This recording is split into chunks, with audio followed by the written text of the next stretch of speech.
Calcutta high court से ममता सरकार को बड़ा झटका लगा है।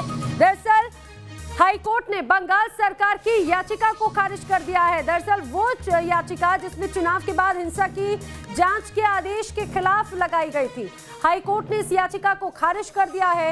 एनएचआरसी को हिंसा की जांच के आदेश जिस तरह से दिए गए थे, इस जांच के खिलाफ, जांच के आदेश के खिलाफ याचिका हाईकोर्ट में लगाई गई थी। इस याचिका को खारिज कर दिया गया है। ये बड़ा झटका कहा जा सकता है ममता सरकार को। आपको बता दें, जिस तरह से चुनाव के पहले से लेकर चुनाव के बाद तक पश्चिम बंगाल के कई इलाकों में हिंसा देखने को मिली थी, इस हिंसा में कई लोगों की जान गई थी, कई लोग प्रभावित हुए थे, कई लोग घायल हुए थे। तापस सेन गुप्ता मेरे सहयोगी ज्यादा जानकारी के साथ में जुड़े। तापस, बड़ा झटका इसे माना जाए क्योंकि आप कलकत्ता हाईकोर्ट ने इस याचिका को खारिज कर दिया।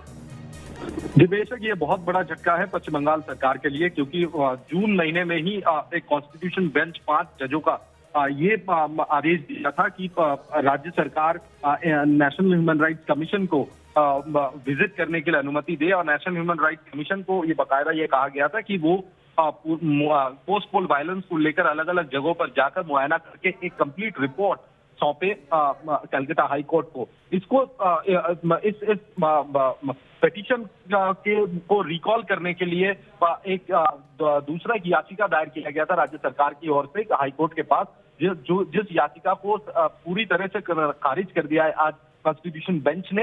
हालांकि हाईकोर्ट का ये ऑब्जर्वेशन रहा है कि नेशनल ह्यूमन राइट्स कमीशन के पास 541 केसेस दर्ज हुए हैं पोस्ट पोल वायलेंस को लेकर, लेकिन राज्य ह्यूमन राइट्स कमीशन यानी West Bengal human rights commission के पास एक भी रिपोर्ट दायर नहीं हुआ है। और ये काफी चिंताजनक बात है। इसलिए दूध का दूध और पानी का पानी करने के लिए नेशनल ह्यूमन राइट्स कमीशन को पश्चिम बंगाल का दौरा करना चाहिए। उसके बाद संपूर्ण रूप से एक रिपोर्ट कलकत्ता हाईकोर्ट की कॉन्स्टिट्यूशन बेंच के सामने रखना चाहिए। राज्य सरकार के अपील के बावजूद भी हाईकोर्ट की तरफ से इनकी याचिका को पूरी तरह से नकार दिया, यानी खारिज कर दिया गया।